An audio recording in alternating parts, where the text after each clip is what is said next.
ચલો મેથ્સ ની અંદર ડેરિવેટિવમાં પોલિનોમિયલ બહુપદીની અંદર આપણે આગળ અહીંયા તમને ત્રણ પદની બહુપદી આપતા હતા બરાબર. હવે અહીંયા બે સ્ટેપ છે તો આના શૂન્ય કેવી રીતે શોધવા ખાસ ધ્યાન રાખજો. આમાં એમાં પણ તમારે બધા સ્ટેપ જ યાદ રાખવાના છે. તો સૌથી પહેલા આપણું પેલું સ્ટેપ છે ઇંગ્લિશ સ્ટેપ. આમાં લાઈશું કે જે બહુપદી આપી છે એના બરાબર શું ધારવાનું છે આપણે 0 બરાબર.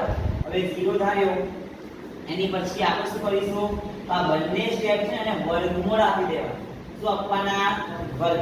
ચલો પહેલા પદનું વર્ગમૂળ આપું x ની 2 ઘાત ઓછા વર્ગમૂળમાં 3 અને પછી આખા પદને શું આપી દેવાનો વર્ગ આપી દેવાનો.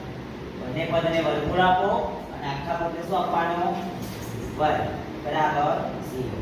હવે પછી શું કરવાનું છે તો આ સ્ટેપ આવું કેમ લખ્યું આપણે કે જો અહીંયા આપણે આ વર્ગ વર્ગમૂળ ઉડાડી દઈએ બરાબર તો x ની 2 ઘાત પાછળ મળી જાય આપણને. આનો પણ વર્ગ વર્ગમૂળ ઉડાડી દઈએ પાછળ પણ મળી જાય તો એનું સાદું રૂપ આવશે ખાલી આપણે બરાબર.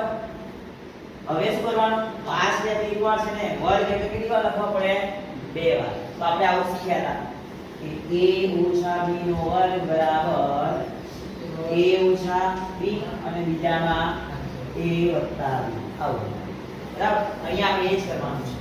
એકવાર ઓછામાં પદ લખી દો અને એકવાર પ્લસમાં લખી દો બરાબર 0. હવે આપણે બંનેને શું વહેંચી દેવાના 0 વહેંચવાના છે બરાબર. એકદમ સિમ્પલ છે આપણે કે આને હું 0 વહેંચી દઉં બરાબર. અહીંયાથી વર્ગ વર્ગમૂળ કેન્સલ પણ તમે કરી શકો છો બરાબર. અહીંયા વર્ગ વર્ગમૂળ કેન્સલ, અહીંયા પણ વર્ગ વર્ગમૂળ કેન્સલ થઈ જશે. તો અહીંયા રહ્યું શું ખાલી ફક્ત x એને 0 આપી દો. અહીંયા શું રહ્યો x + વર્ગમૂળમાં 3 બરાબર 0. ચલો -3 છે પીપા જશે તો +3 આવી ગયા અને +3 પીપા જશે તો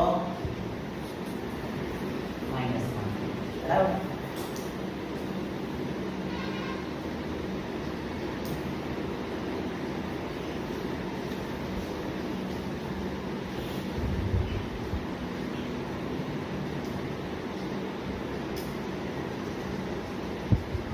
આના પછી તમે એકને આને આલ્ફા ધારો અને આને બીટા ધારો તો બંનેના જે આન્સર છે પછી શૂન્યનો સરવાળો અને શૂન્યનો ગુણાકાર જેમ આગળ કરતા તેમ આપણે કરીશું અને આની પછીનો આ દાખલો